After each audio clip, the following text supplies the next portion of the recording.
Conectate con nosotros. Facebook.com/Ecomedios 1220.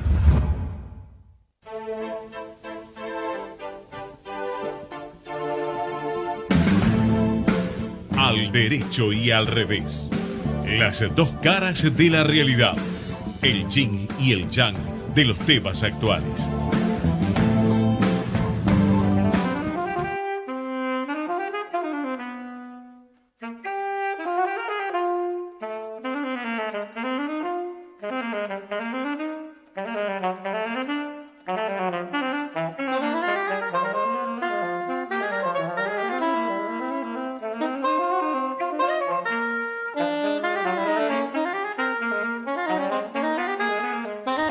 Buenas tardes, ¿qué tal? Programa número 102 de Al Derecho y al Revés. Bueno, impresionante. Aquí estamos con Alfredo Popritkin, con Alberto Buceto, con Guido Gasoli y con un invitado que no lo vamos a presentar todavía. ¿Cómo podemos definirnos? ¿Una banda de mafiosos?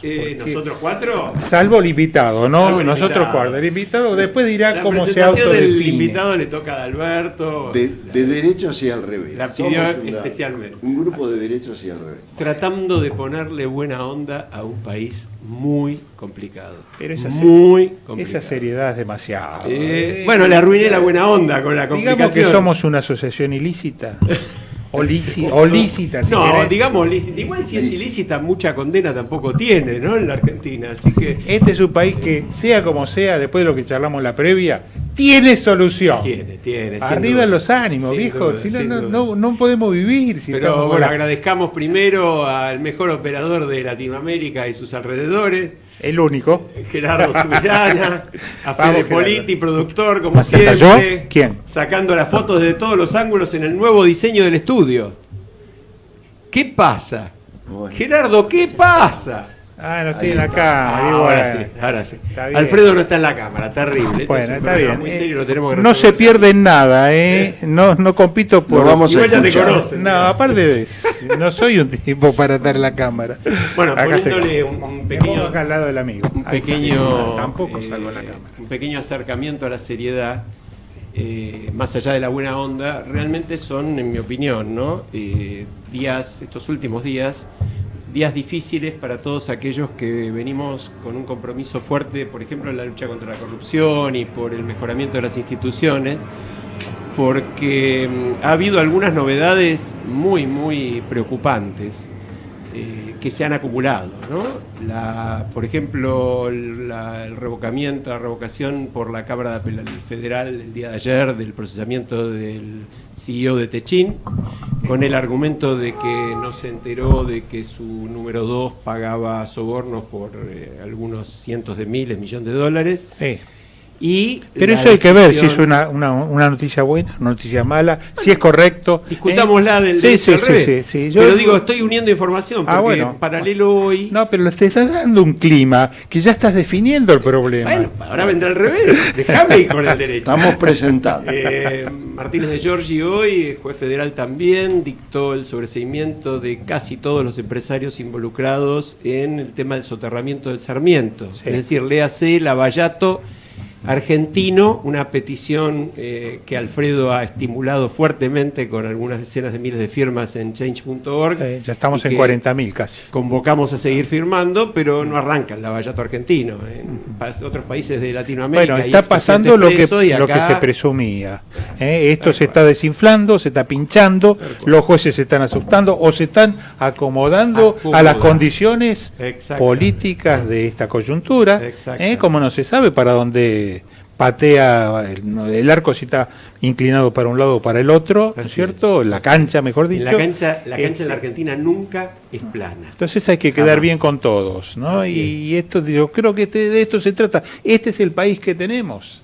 Falta de seriedad. Los mejores jueces suben ahora a ministros de la Corte, por ejemplo el caso de Torres, uno de los mejores jueces federales, yo diría el mejor de todos, peleando realmente contra... Bueno, no me quiero salir de Convengamos desde el revés que no pelea contra nadie. No es como el tipo que se presenta solo al concurso y lucha contra desierto, digamos. No, bueno, no. Exacto. Pero En fin, estoy de acuerdo en que ha sido un buen juez federal.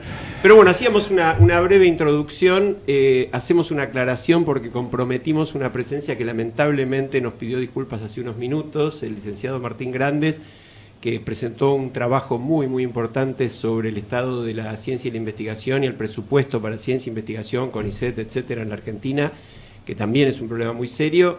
No nos puede acompañar hoy, pero lo vamos a tratar sin falta en próximos programas porque es un tema de una gravedad preocupante que no debemos dejar de tocar. Además tiene la suerte de ser economista y hoy los economistas están muy requeridos. Así es.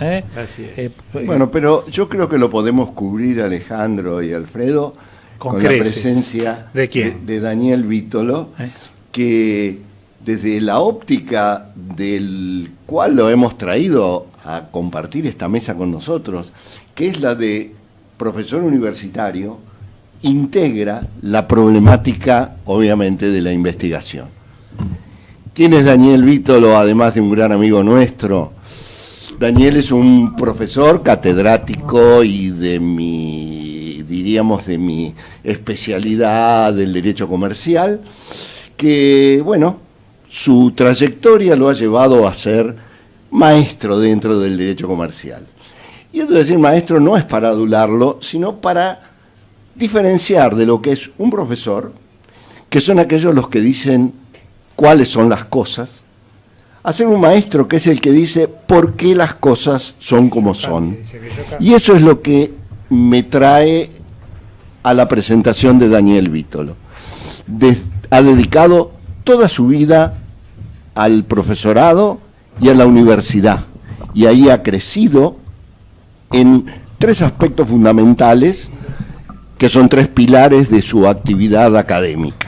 Uno de ellos como un prolífico escritor, autor de cientos de artículos y de libros, desde aquel libro que se llamaba La iniciación en el estudio del derecho mercantil y de la empresa, que durante tantos años leyeron gente de ciencias económicas y por supuesto todos los abogados comercialistas lo hemos tenido, a sus últimas obras que combinan no solo su calidad de autor, sino además de ser un hombre que ha trabajado en la legislación, ha producido legislación por encargo de los gobiernos o por encargo de el Parlamento. Tendríamos un montón de etcéteras, ¿no? Porque realmente Daniel es un nombre inacabable. Yo creo que en cuanto a la producción en todo sentido, desde el derecho, y yo quiero agregar solo una cosa y que vayamos directamente a los temas, porque si no vamos a aburrir a nuestro público, y que es, ustedes se van a reír, pero yo creo que es un artista, uno de los mejores artistas, en un grupo, y ahora nos va a decir cómo se llama, un grupo que anda actuando por los boliches, por los lugares más inesperados, y que ha hecho un poco vibrar a las señoritas cuando comienzan a tocar, además que ustedes, aquellos que lo verán por video después de un rato a Daniel, es un tipo apuesto, o no, o me equivoco. Así que, bienvenido Daniel. Bueno, yo estaba en la parte seria de Daniel, con lo cual no desmerece la otra, que realmente es muy importante. Pero yo quería ya entrar en alguno de las temáticas. Dale, además, el personaje es uno solo. Y tirar una de ellas. Como decir, dale, adelante. ¿Es cierto que las personas jurídicas van presas porque hay una ley de responsabilidad penal de las personas jurídicas? Esto que los abogados lo sabemos manejar, pero que al común de la gente por ahí le puede llegar a impactar. ¿Qué efecto tiene? Ya lleva 1 año de vigencia esta ley. ¿Qué efectos ha tenido? Y esto enanca también con nuestra temática en general, que es combatir la corrupción y transparentar el manejo de la sociedad jurídica, de la persona jurídica, digamos, ¿no? Bueno, ¿qué tal? Buenas tardes. Bueno, muchísimas gracias por la invitación. La verdad que estoy muy contento de estar acá con ustedes, amigos muy queridos que han sido aparte muy exagerados en la presentación. Una sola aclaración. Ya hace muchos años que con la música no motivo a señoritas. Estoy más bien el target de mi público está en la tercera edad, ¿no es cierto? Y ahora una novedad que es que también tengo el público infantil. Ya tengo editados 2 CD para niños que se llama De abuelos y de nietos, y me he dado cuenta que es el público más fiel porque es el público sincero. Si claro. Los chicos les gusta o no les gusta, te dicen o no te dicen, así que bueno, de los boleros románticos ahora las canciones infantiles. Muy bueno. Bueno, les cuento un poquito. Bueno, en función de esto de la responsabilidad penal de personas jurídicas, lo cierto es que la ley o el nombre que se le dio a la ley y la publicidad que se le dio a la ley cuando fue sancionada es una publicidad engañosa. No se sancionó en la Argentina una ley de responsabilidad penal de las personas jurídicas, sino que solamente se estableció un régimen penal particular aplicable a las personas jurídicas para la comisión de ciertos delitos con la administración pública exclusivamente. Exacto. Es decir, aquí no se tomó la opción que aparentemente estaría tomando la propuesta de reforma del Código Penal de hacer un régimen general y permitir la aplicación del derecho penal a las personas jurídicas. Ahora, claro, la gente se pregunta, bueno, ¿y cómo pongo preso a una persona jurídica? Es que la responsabilidad penal de las personas jurídicas no tiene que ver con la cárcel, tiene que ver con la aplicación de un sistema de derecho particular con ciertas restricciones en materia de tipicidad, de conductas antijurídicas, que encuadren y que puedan permitir detener a la organización. ¿Cómo surge esto? Siempre el derecho penal miró al revés. Quería buscar a la persona humana, quería buscar al delincuente y sí, que se escudaba muchas veces detrás de figuras jurídicas o de organizaciones.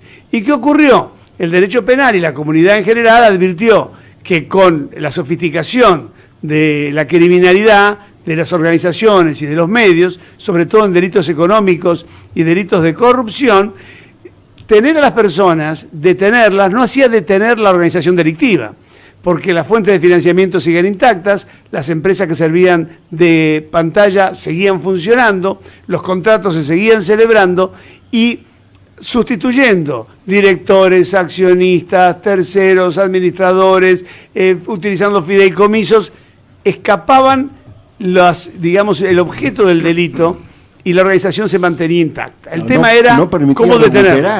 Ni recuperar ni detener. Fondos. Ni detener la conducta. Claro. Se seguía delinquiendo de la mano de otras personas que se iban sustituyendo. Por eso es muy común ver en estas empresas que hoy están vinculadas a la corrupción una sustitución permanente de directores, que aparecen los abogados, se van los abogados, vienen los contadores, se van los contadores, aparecen los familiares, desaparecen los familiares y la organización sigue funcionando. El tema era detenerlo. El mundo entero se ha planteado esto y no ha tenido todavía una respuesta muy concreta de cómo hacerlo, porque al no colocar a la persona jurídica, equiparándola a la persona humana, no se la puede detener, no se la puede inhabilitar, no se la puede someter a una medida de seguridad, internar en un manicomio, no se puede hacer nada de lo que se hace con la persona. Con eso, claro. El tema es qué pena le aplicamos. Y la única imaginación que ha tenido el derecho en el mundo entero es aplicar las multas, las suspensiones de actividades, las prohibiciones para continuar desarrollando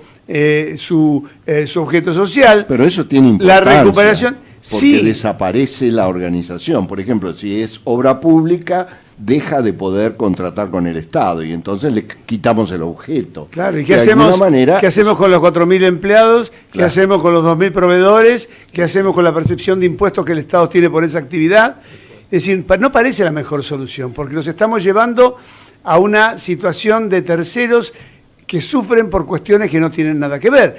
Imaginemos, pongamos ejemplos, digamos, más cercanos a la gente que nos está escuchando. Exacto. Alguien piensa, supongamos y asumamos, todavía está bajo juicio, pero asumamos que Cristóbal López retuvo 8.000 millones de pesos o de dólares de impuestos que no correspondían a través de Oil Combustibles para comprar distintas empresas y generar un emporio empresario. ¿Qué culpa tiene la persona que carga nafta en una estación de servicio y que no recibe el producto? ¿Qué culpa tiene la destilería, el refinador, el camión del transportista, la empresa de seguridad, digamos, los empleados de las estaciones de servicio? Las localidades donde existen esas bocas de expendio que están atendiendo el consumo, que se vean paralizados porque se detiene la organización. Es decir, está bien, no queremos que sigan robando, pero esa gente que sufre las consecuencias tiene algo que ver. Parecería que no es la mejor solución esta, pero no es una crítica a la ley argentina. En Francia ocurre lo mismo, en España ocurre lo mismo, en Italia ocurre lo mismo. La norma es esa: multas, inhabilitaciones, prohibiciones de contratar, eliminación de subsidios, y esto es algo que todavía no se ha podido resolver. Por eso las leyes no están funcionando, ni acá ni en el resto del mundo. Ahora, Daniel, ahí es muy clara la explicación. Hay otra parte del problema desde el punto de vista de la sociedad, y particularmente cuando hablamos de grandes delitos económicos, de organizaciones criminales, como vos mencionabas, de los casos de corrupción, donde hay un efecto que hasta ahora no ha podido ser paliado ni atendido. Es decir, por ejemplo, en las licitaciones de obra pública, se establecen sobreprecios para poder entrar en la cartelización armada de todas las empresas, se terminan pagando los sobornos. Hay desde el Estado una organización en los últimos años, pero aunque no la haya desde el Estado, la hay también desde los empresarios. Todo eso produce que la sociedad pague un montón de dinero que no debería pagar. Y ese dinero va a los corruptos que los cobran, pero también va a las empresas que cobran los sobreprecios. Sin duda. Ahí hay una responsabilidad, que es un tema que te lo consulto porque sos un hombre de derecho, como dijo Adalberto bien, sos más que un profesor, un tipo que forma juristas. Hay una responsabilidad patrimonial de las empresas, que no necesitaba, a mi criterio, de una ley de responsabilidad penal empresaria, y que nunca se terminó de aplicar. Y entonces, por ejemplo, uno ve los cuadernos ahora, la causa de los cuadernos. Están todos desesperados porque las empresas están todas involucradas. No pueden acceder al programa al PPP, al programa de participación privada, porque no les dan préstamos, porque sus directivos están procesados con procesamientos confirmados. Entonces les exigen que cedan las acciones. Por supuesto, todo el mundo pone el grito en el cielo por eso. Puede ser, parece una buena medida, por lo menos sacar a quienes están procesados. Pero en paralelo no se habla del dinero. Entonces, absolutamente. ¿Qué solución tiene esto? Lo que pasa es que la solución sería un régimen de responsabilidad civil, ¿no es cierto? Utilizar el derecho común para recuperar los daños y para tratar de recurrir a la obtención de los bienes que fueron el objeto del delito. Pero eso no funciona entre nosotros porque los procesos están mal diseñados, porque la justicia es tardía, porque, a ver, pensemos que si un juicio ordinario común demora entre 7 y 10 años para ser resuelto con una sentencia definitiva, imaginémonos que la gente ya ni se acuerda lo que ocurrió, ni tiene efecto, porque la gran mayoría de la sociedad que va recibiendo estas noticias son personas que no participaron de aquello. Cuando se terminen de resolver estas causas de corrupción, en la media del habitante argentino van a ser personas que no vivieron la época de los Kirchner, cuya corrupción se estaba tratando de resolver por una vía judicial, con lo cual para ellos va a ser una anécdota. Lo mismo pasa con Menem. Y lo mismo pasa con Menem, no hay mediación. Pasó en ese fallo. Es decir, hay gente que, díganle, tomen ahora, yo voy a la facultad, digo, bueno, el fallo contra Menem por enriquecimiento ilícito, si fue condenado, fue sobreseído, la gente pregunta, perdón, ¿quién fue Menem? Porque la mayoría de los estudiantes no habían nacido en la época de Menem. Entonces, nosotros no tenemos sistemas de justicia efectivos. Y esto es lo que hace fracasar muchísimas iniciativas. A mí me parece que el enfoque de una ley de responsabilidad penal de personas jurídicas debe darse por la vía de la interdicción de la administración. Esto es mucho más útil, porque eso permite que se continúe. Claro, que en vez de poner una multa y llevarla a la quiebra, o en vez de disolverla y dejar a la gente en la calle, bueno, separemos a todos los que intervinieron en esa administración, coloquemos una administración neutral por la vía del Estado, una intervención judicial o lo que fuera, y permitamos que esto pueda seguir funcionando bajo un régimen de control mientras dura el proceso. Porque también pasa otra cosa. Todo esto es bárbaro. Tenemos los diarios y hace años, ya van casi 3 o 4 años que estamos con estos procesos. Ahora, si cuando termina esto no hay una condena, esto es un boomerang. O si cuando termina esto prescribe, esto es un boomerang, porque entonces va a venir Cristóbal López, de Sousa, De Vido, Vudú y todos a decir, señores, me sacaron, me fundieron, me encarcelaron, todo, páguenme. Y generaciones futuras pagando no solamente el precio de lo que se perdió por la corrupción, sino reparando a quienes nosotros calificamos a través de la prensa o lo que fuera como corruptos y que no obtuvieron una sentencia definitiva. Las medidas procesales. Hoy se hablaba del desprocesamiento de algunos empresarios, o de algunos, mejor dicho, ¿no? Y algunos que podrán venir o no. Cuando los desprocesen y digan, no, usted no sabía, si estuvo detenido, si estuvo embargado en sus bienes, si estuvo con interdicción de salida del país, si perdió negocios, si perdió pérdida de chance, el país, el conjunto de los habitantes vamos a tener que pagar reparárselo. Sí, eso por supuesto no quiere decir que las investigaciones, justamente vos estás diciendo que las investigaciones debieran llevarse en los tiempos y con la eficacia suficiente como para que estas cosas no pasen. Un ejemplo claro es el Lavallato, ¿no? Claro.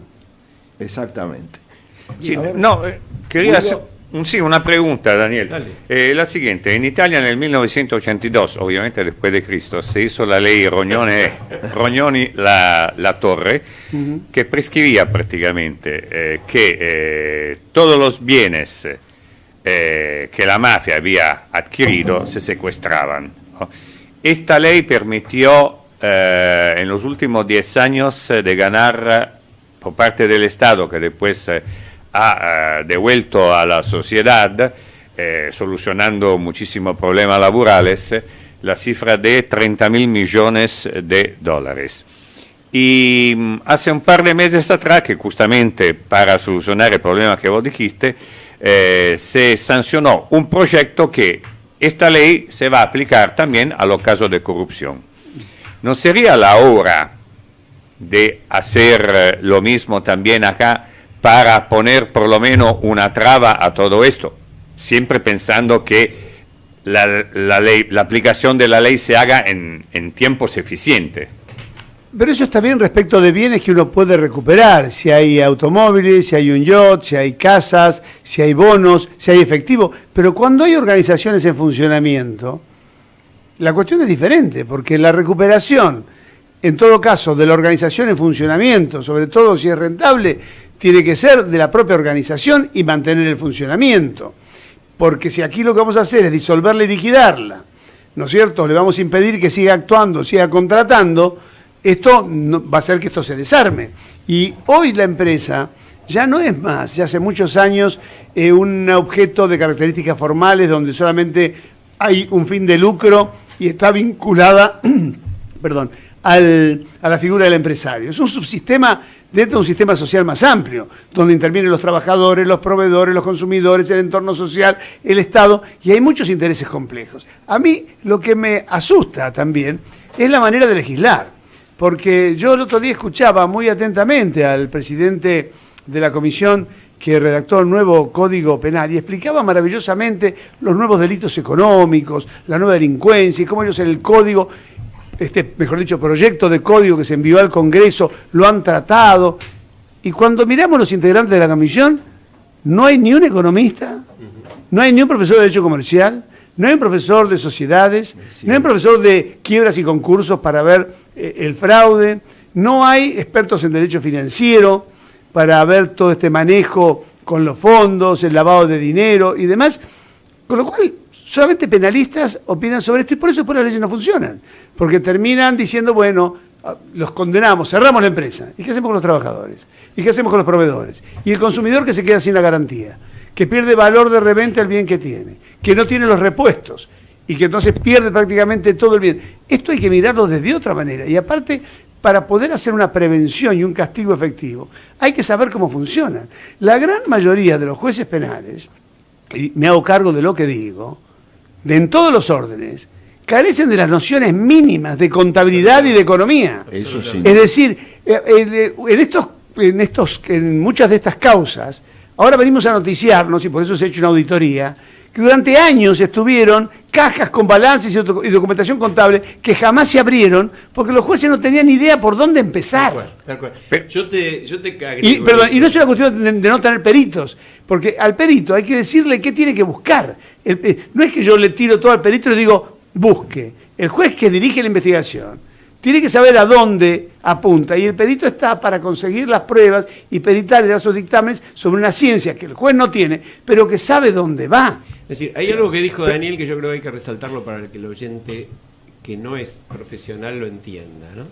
los jueces penales no tienen conocimiento práctico de la realidad negocial a un nivel que les permita comprender el nivel de complejidad de las cuestiones que están tratando. Por eso, ya vamos, Guido. Sí, sí. Por eso cuando nosotros tuvimos la suerte de tratar con Sergio Moro y con varios de sus fiscales, que vinieron a Argentina a dar charlas y tuvimos algunos diálogos con Alfredo también personales, algo que nos llamaba mucho la atención era exactamente lo inverso. Ellos tenían equipo informático, económico, contable, accesos directos a las plataformas de los bancos, tenían una capacidad operativa, porque uno se pregunta, y nos lo hemos preguntado varias veces en el programa, si uno detecta que se han pagado fortunas en soborno, por ejemplo, como están probados, porque si vienen empresarios en No fila cabe duda. y lo dicen, obviamente no van a autoincriminarse de esa manera. ¿Cómo no se le ocurre al juez, al fiscal, y tendría que tener las herramientas suficientes, ir inmediatamente a buscar de dónde salió esa plata? Que obviamente no salió de los bolsillos de los empresarios por utilidades, salió de la empresa. Ahora, para eso, como dice Daniel, tienen que tener los elementos suficientes como para poder hacer ese trabajo. Y claro, pero no es solamente un tema de equipos, ¿eh?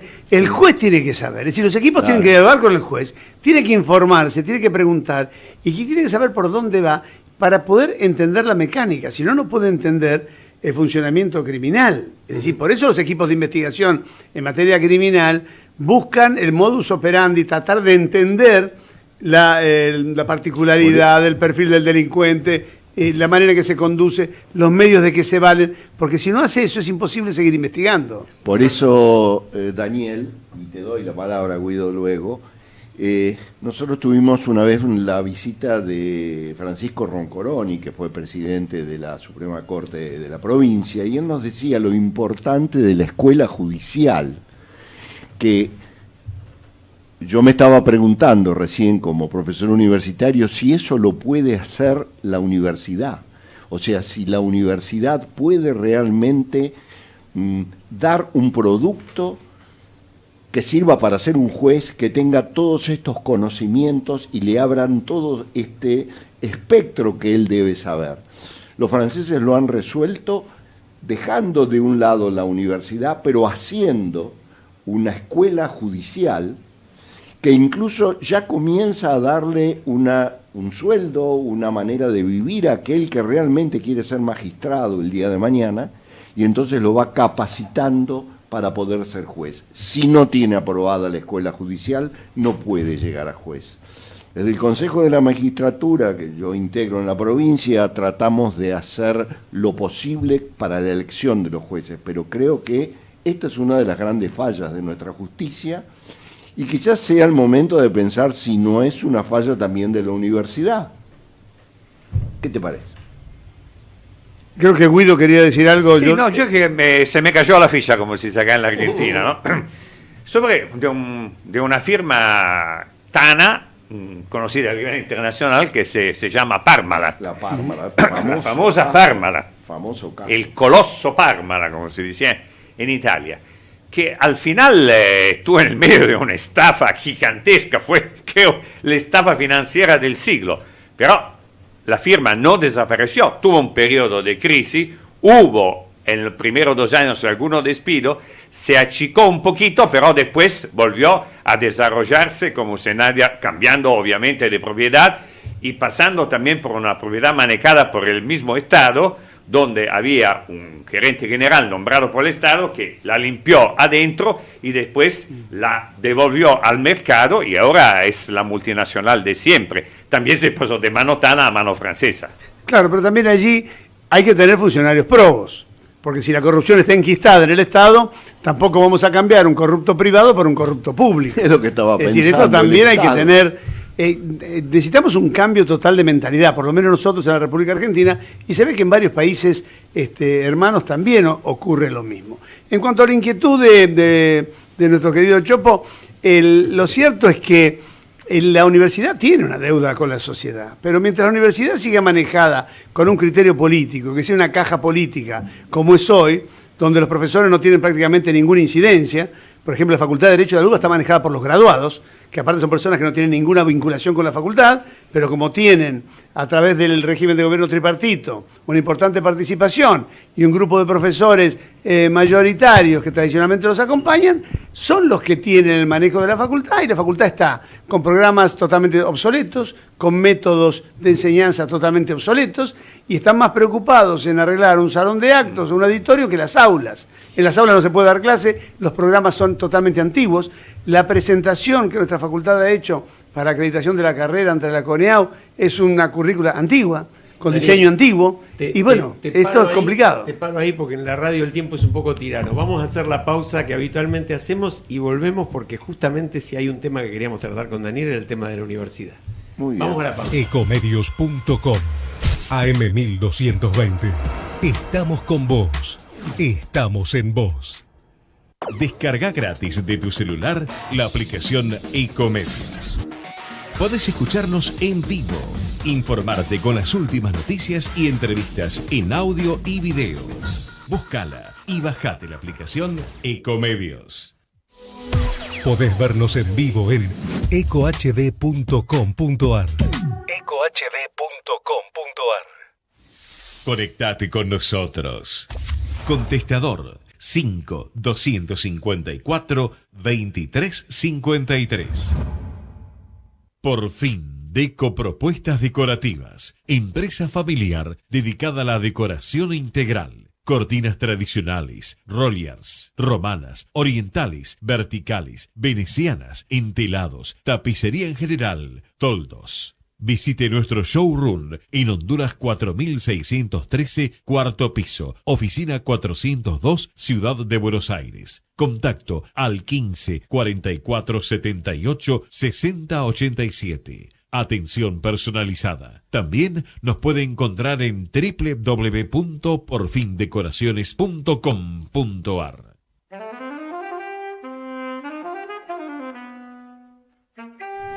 Estamos de vuelta. Yo antes de entrar al tema de la universidad te iba a hacer una pregunta vinculada con los denunciantes corporativos. Hay un artículo de hace un par de días de Martín Girardotti en La Nación, bastante interesante, donde explica cómo este mecanismo de denuncia de quienes están adentro de las empresas puede ser muy útil, particularmente en Estados Unidos lo es, para detectar fraudes y para detectar también vinculaciones fraudulentas de las empresas que contratan con el Estado, ¿no? Vos fíjate que a nivel de datos dicen un 55% de los miembros de cierto nivel jerárquico de empresas decía haber recibido órdenes para omitir fallas dentro de las organizaciones. Y a un 49% lo instruyeron para que directamente no auditara determinadas áreas de alto riesgo. ¿Eso está en la ley? Claro, lo que ocurre es que eso es lo que se llaman los sistemas de compliance. Y aquí también falló la ley, porque el proyecto originario que el gobierno había mandado al Poder Legislativo, al Congreso, incluía una norma en la cual tener un programa de integridad, un sistema de compliance con todas estas protecciones y demás, era obligatorio. Y la ley que salió se modificó y esto es facultativo. No es obligatorio tener un programa de compliance. Y aparte, las normas reglamentarias que han salido por decreto aparte, por un decreto de necesidad de urgencia que después fue convalidado por una ley, establece que para contratar con el Estado, estas empresas deben denunciar que tiene problema de compliance. Pero no hay análisis del programa. Si el programa es malo, no sirve o está lleno de fallas, no hay un control para inscribirse como proveedor del Estado o acceder a una licitación. Simplemente con tener el programa es un requisito formal. Ahora, después, cuando termina todo, se produce el desfalco, la corrupción y demás, venimos a ver, bueno, el programa no funcionó y entonces, pero ya es tarde. Así que el sistema está mal diseñado. Claro. Trabajando ex post. Claro. Ahora, vos fíjate, en ese sentido, no te leo, si el evento de integridad, procesamiento firme en segunda instancia, ahora voy a aclarar qué es lo que estoy leyendo, ¿no? Una sentencia o arrepentimiento está relacionado con una persona humana, dicha persona será desvinculada de su empleo, función o posición dentro de la estructura de la empresa dentro de los 15 días hábiles posteriores a la detección del evento. Y si el evento de integridad, es decir, repitamos, procesamiento firme en segunda instancia, o sentencia o arrepentimiento, está relacionado con un accionista, estamos hablando siempre de empresas contratistas del Estado, ¿no? El derecho a voto de dicho accionista, directo o indirecto, será revocado inmediatamente y deberá transferir y o vender todos los derechos políticos o económicos que posea en la empresa dentro de los 30 días hábiles. Esto es normas del BICE, el Banco de ya no recuerdo, Comercio Exterior, Intercambio de Comercio Exterior, para la aprobación de los préstamos a empresas contratistas del Estado en los PPP. Claro, pero eso no lo tenemos en la norma nosotros. Así que es una ley muy declarativa, digamos, una ley que está diseñada incluso para determinados delitos, para algunos delitos, y sí, para otros no. Incluso muchos delitos contra la administración pública no están, la malversación de fondos, no están. Hay delitos que están excluidos y que todavía no se entiende por qué fueron excluidos. Y esto es lo que hace que finalmente se termine negociando una legislación donde juegan los intereses. Entonces, cuando llega el momento, decir, bueno, ¿dónde estamos? Que me excluyan, que no me excluyan, que no sea obligatorio. Si lo tengo, bueno, puedo acceder a un beneficio, claro, que es el de tener una condena reducida. Claro, exhibición de pena. No, exhibición de pena ya no hay más. Esto estaba en el proyecto. La ley que salió, aunque tenga la colaboración, el arrepentimiento o el acuerdo, no hay exención de la pena. Sí, digamos, siempre por lo menos tengo... Y no hay extinción de la acción penal. Claro. Se coloca una pena menor, que finalmente es el 50% de la multa, con lo cual finalmente es devolver lo que tengo. Porque si la multa son 2 veces el mínimo de la multa, ¿no es cierto?, de 2 a 5, de 2 a 10, dependiendo de cuál es la figura, yo con solamente devolver lo que me llevé, ese es el castigo económico que tengo.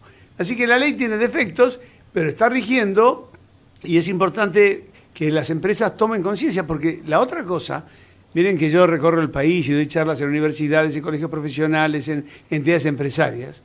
Hace más de un año que rige esta ley y la gente no está anoticiada. No está salvo el que esté en contratista de obra pública, porque en el pliego se lo piden, o lo que fuera, la gente no lo conoce. Y la gran mayoría de las empresas no lo sabe. Y aquí no hay un tema de tamaño de empresas. Todas las empresas están obligadas, entre comillas, porque no es una obligación legal, pero deberían tener un programa de integridad, pero acá está el sistema de protección. De hecho, lo acabamos de ver cuando aparecen los arrepentidos. ¿Cuándo aparecen los arrepentidos?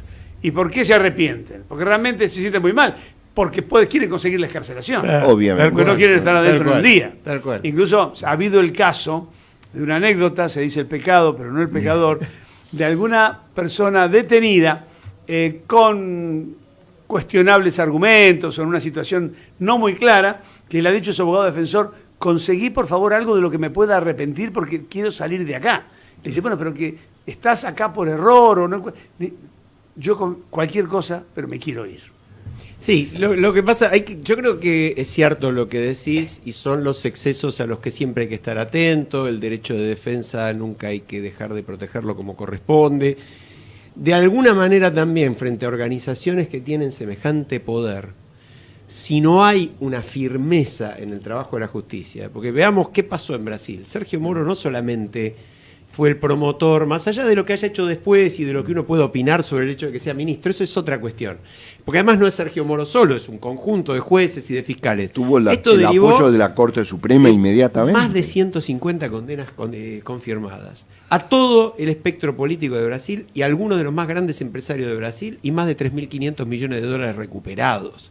Entonces, el problema es ese. Ahora, si la figura del arrepentido, como pasa en la Argentina, no permite que el juez y el fiscal en particular, negocien algo mucho más amplio, por ejemplo, no permiten la posibilidad de liberar de pena a determinados arrepentidos, que es una medida que en todo el mundo se toma. En Estados Unidos se negocia con total libertad. Absolutamente. Bueno, a cambio, por supuesto... Esto es lo que se llama ahora el derecho penal transaccional o derecho penal premial, que es una cosa que le pone los pelos de punta a la sociedad, pero lo que dicen los especialistas, ¿cuál es? La criminalidad organizada, en los niveles de sofisticación que tiene hoy, es de tal magnitud que sin las personas de adentro que puedan guiarnos es imposible llegar a donde está el corazón de la organización. Entonces, pagamos el precio de dejar libre a un culpable a cambio de poder obtener un beneficio mayor, que es detener la actividad delictiva. Y esto evidentemente es claro que genera un rechazo de la sociedad, porque parecería como que estamos renunciando a un principio ético, pero lo que dicen es que es la única manera. Pongamos hasta un ejemplo muy tonto. Es decir, si mañana una empresa muy grande, multinacional y demás, que pensamos que es la corrupción, allá y me llevo todos los servidores. No tengo manera de analizarlos. Si no me van guiando por las carpetas, si no me llevan por las rutas, si no me dicen dónde están localizados, las conexiones con internet, con los servidores externos, si no hay alguien que me abra la puerta, es imposible. Claro. O me lleva tanto tiempo que es inútil, a los 10 años ya no sirve. Daniel, te cambio de tema porque nos interesaba mucho lo que empezaste a decir antes de la pausa. La universidad. La universidad. ¿En qué estado está? ¿Cómo la ves? ¿Cuál es? ¿Hay política universitaria en la Argentina? ¿Puede haberla? Hay política universitaria en la Argentina y lo que ocurre es que hay una inserción de los partidos políticos dentro de la universidad en cuestiones que están fuera de la ciencia y que son luchas de poder y de cajas políticas que realmente existen, ¿no es cierto? A través de los concursos, los nombramientos, las becas y un aspecto muy particular y muy polémico. Hoy hay una noticia o ayer sobre el tema del caso Andrea del Boca, de los denominados convenios de asistencia técnica, que en realidad no son ningunos convenios de asistencia técnica. La universidad hace muchos años estableció un régimen por el cual podía asistir técnicamente a terceros, al Estado o a los privados, dándole y prestándole servicios. ¿Y en qué derivó esto? En una cosa totalmente desnaturalizada. La facultad, la universidad, se convierten en agentes de empleo del Estado o de empresas privadas que no tienen presupuesto regular para poder contratar a las personas bajo su base presupuestaria. Y entonces celebran un convenio de asistencia técnica, pero el mismo que celebra el convenio, que es la entidad pública, por ejemplo, le dice a la facultad a quién tiene que contratar, que no es gente de la facultad, claro, que cumple funciones para ellos, y a fin de mes le dice que esa gente cumplió las funciones y le manda el dinero para que la facultad le pague a esa gente el trabajo mensual y se quede la facultad con un porcentaje que va entre el 5 y el 10% de todas las remuneraciones pagadas como si fuera una comisión. Y que este es un ingreso que aparte distorsiona totalmente el presupuesto, porque uno mira convenio de asistencia técnica, egreso, por ejemplo, el año pasado 300 millones de pesos en el año de la facultad nuestra, y después resulta que los 300 millones de pesos, 270, 280 van en erogación a pagarle a la gente que vive. Ahora, ¿esto sigue pasando ahora?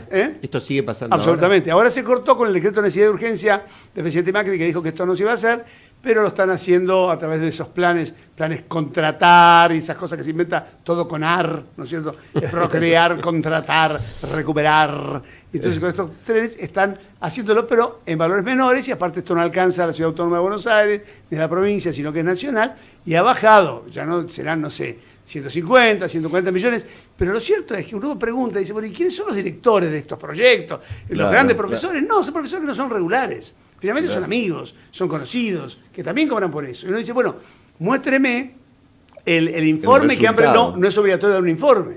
Yo pedí en la Universidad de Buenos Aires al rector, porque el decano de la facultad no lo quiso dar, y el consejo directivo por mayoría votó que no me lo iban a dar. A mí, que soy consejero titular, algo que es de información pública, el listado de la Facultad de Derecho de Buenos Aires, 1.155 personas contratadas bajo convenio de asistencia técnica, con una erogación anual de 300 millones de pesos, dije, por favor, entrégueme el listado de estas personas, quiero saber quiénes son.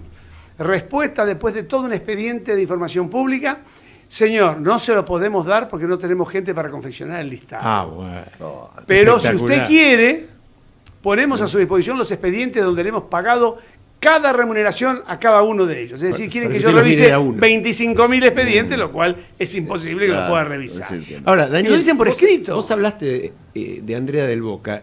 ¿Este es el mismo mecanismo que se usaba en el gobierno anterior? Es el mismo mecanismo. Lo que ocurre es que en vez, por ejemplo, de ser para hacer una película, que es muy grosero, es para dar asistencia en la contratación del sistema de recaudación de peajes, o para hacer un programa Voten conmigo, mi primer voto ciudadano, para capacitar o para revisar cuestiones de obra pública, y cuestiones que no tienen nada que ver. Y si uno mira a los profesores que están asignados a esos contratos, no tienen especialidad, es decir, no sé, una persona, por poner un ejemplo. Y Daniel, ¿y la investigación? Porque todo esto tendría que ser para la ciencia, claro, avanza con la investigación. La Facultad de Derecho de la UBA no está investigando.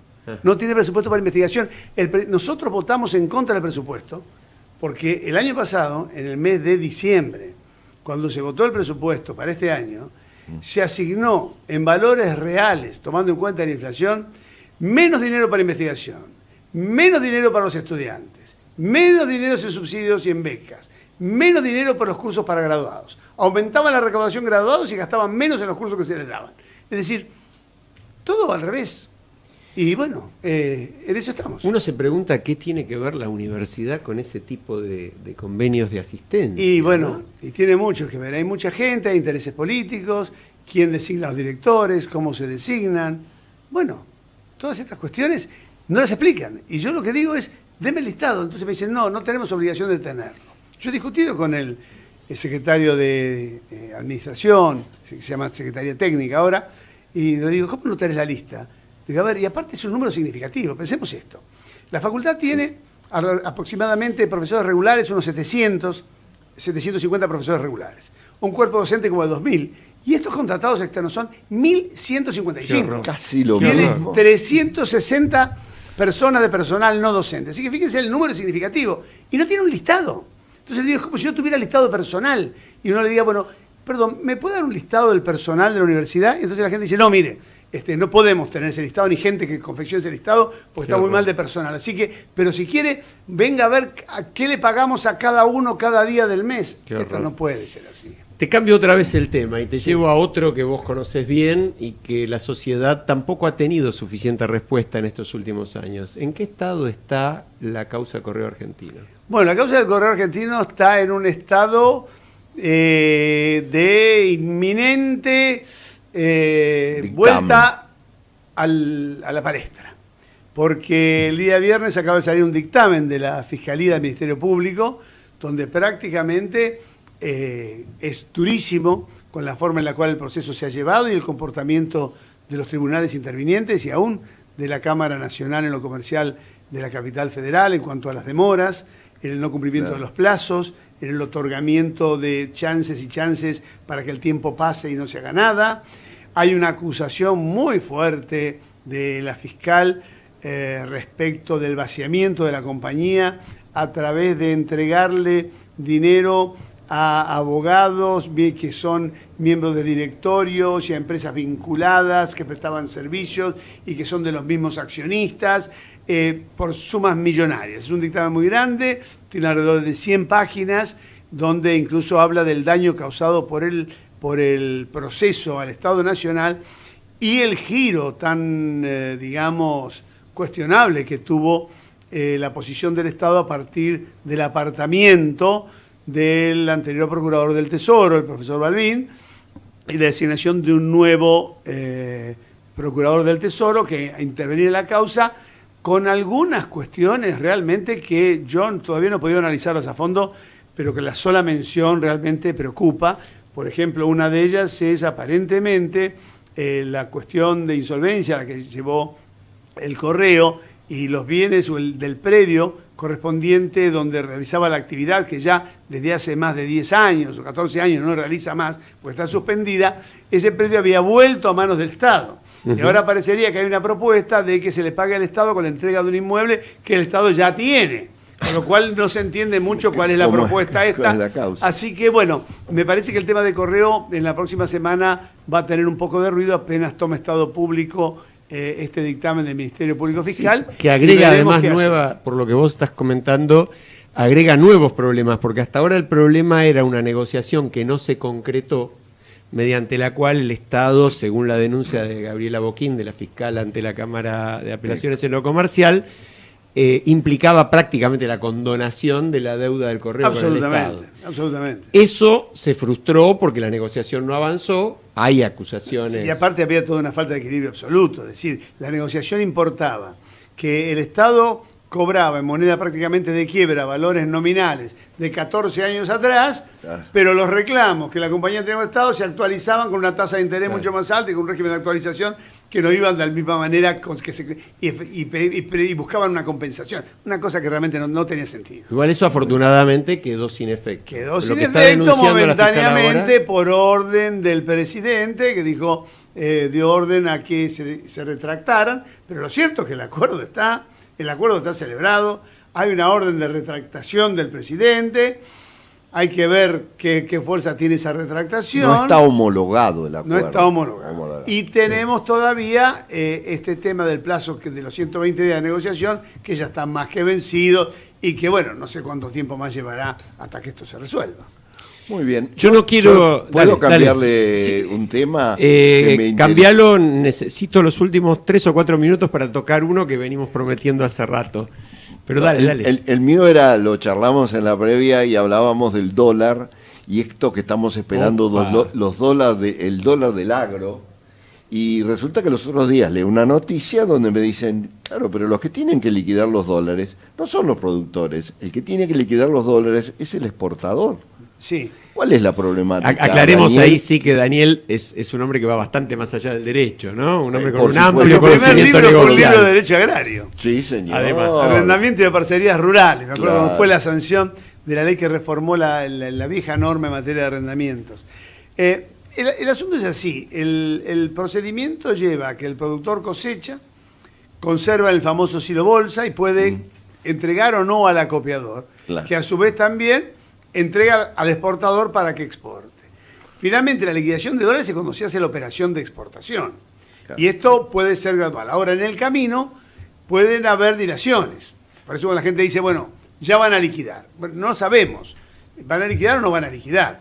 Algo se va a liquidar siempre porque se necesitan juntar fondos para pagar todos los gastos de la siembra y la cuestión que está dilatada. Pero el que tenga un poquito de espaldas lo va a tratar de aguantar para ver, según la cotización que tiene el cereal, ¿no es cierto?, o el grano, básicamente el mercado de Chicago, que es el que marca este valor.